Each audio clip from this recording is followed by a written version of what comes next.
प्रवर्तन निदेशालय यानी ईडी के नोटिस पर देश के दो मुख्यमंत्रियों की प्रतिक्रिया बिल्कुल एक जैसी देखने को मिल रही है। अरविंद केजरीवाल और हेमंत सोरेन दोनों ही मुख्यमंत्री को ईडी बार बार समन भेज रहा है, लेकिन कोई भी पेश नहीं हो रहा और दोनों ही नेता अपनी अपनी गिरफ्तारी की आशंका जता रहे हैं।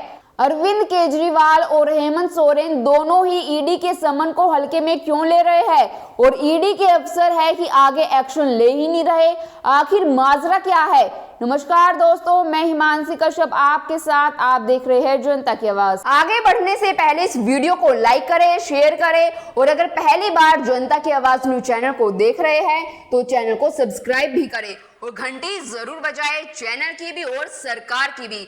आज की नेशनल मीडिया के मुकाबले में जनता का साथ दीजिए और उसकी ताकत बनिए, जनता की आवाज बनिए और हो सके तो इसके लिए चैनल को ज्वाइन भी करें।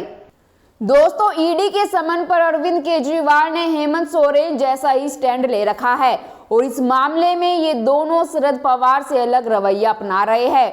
दोनों नेताओं के मामले में ईडी भी लगभग वैसे ही पेश आ रहा है जैसे शरद पवार के मामले में देखा गया था। केजरीवाल और हेमंत सोरेन जो पेशी के लिए तैयार भी नहीं हैं। शरद पवार ने तो नोटिस मिलने पर ईडी के दफ्तर जाकर पेश होने के लिए ऐलान कर दिया था।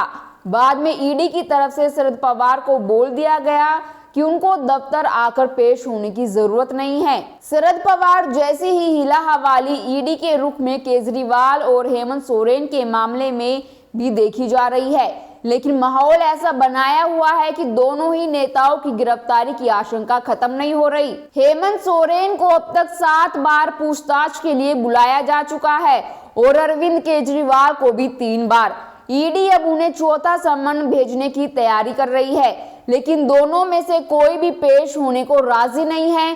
दोनों ही मुख्यमंत्रियों की तरफ से जवाब भी मिलता जुलता दिया जा रहा है। दोनों ही मुख्यमंत्री ईडी के समन को गैर कानूनी बता रहे हैं और राजनीति से प्रेरित भी। हेमंत सोरेन की ही तरह अरविंद केजरीवाल भी ईडी के सामने पेश नहीं हो रहे हैं और ऊपर से सवाल भी पूछे जा रहे हैं।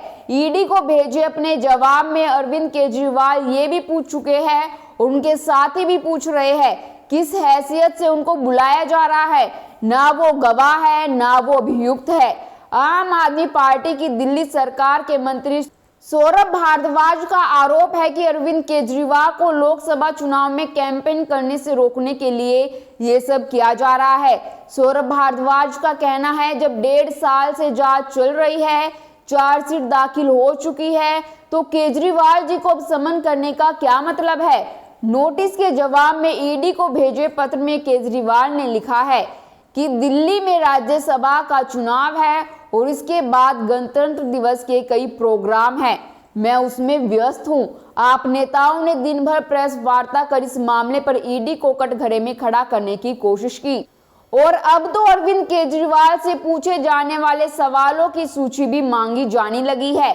आप नेता और दिल्ली सरकार की मंत्री अतिशी का कहना है कि ईडी के अफसरों को लिखकर देना चाहिए कि वे केजरीवाल से क्या सवाल पूछना चाहती है। दोस्तों, सही बात है, अरविंद केजरीवाल कोई आम आदमी तो है नहीं, दिल्ली के मुख्यमंत्री है। हेमंत सोरेन को तो 7 बार बुलाया जा चुका है और इस हिसाब से देखें तो अरविंद केजरीवाल भी बड़े आराम से और भी 4 बार समन का जवाब देकर अपने रोजमर्रा के कामकाज निपटा सकते हैं। जैसे विधानसभा चुनाव खत्म हो गए, विपाशना पूरी हो गई, लोकसभा चुनाव 2024 भी ऐसे ही पूरा हो सकता है।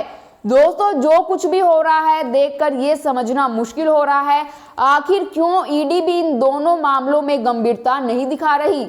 आखिर ईडी की तरफ से अरविंद केजरीवाल के मामले में वैसी तत्परता क्यों नहीं देखने को मिल रही जैसी मनीष सिसोदिया, संजय सिंह और सत्येंद्र जैन के मामले में देखी गई थी। हेमंत सोरेन के मामले में भी ईडी की गंभीरता वैसी नजर क्यों नहीं आ रही जैसी संजय राउत, नवाब मलिक या अनिल देशमुख के केस में देखने को मिली थी।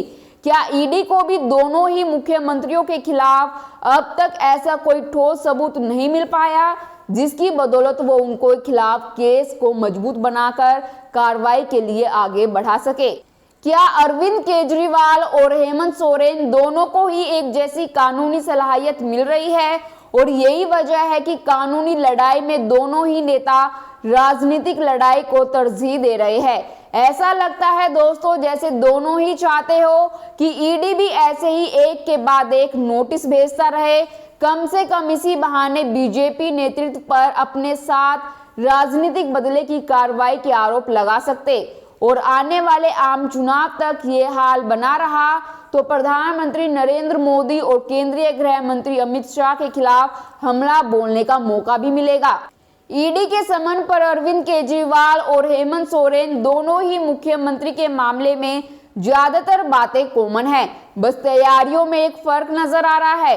अरविंद केजरीवाल जहां जेल से सरकार चलाने की तैयारी कर रहे हैं, हेमंत सोरेन खेमे से झारखंड में भी बिहार जैसे प्रयोग की तैयारी की खबरें आ रही है। जैसे लालू यादव ने जेल जाने से पहले राबड़ी देवी को मुख्यमंत्री बना दिया था, सुनने में आ रहा है कि हेमंत सोरेन भी अपनी पत्नी कल्पना सोरेन को जेल जाने की सूरत में गद्दी सौंप सकते हैं।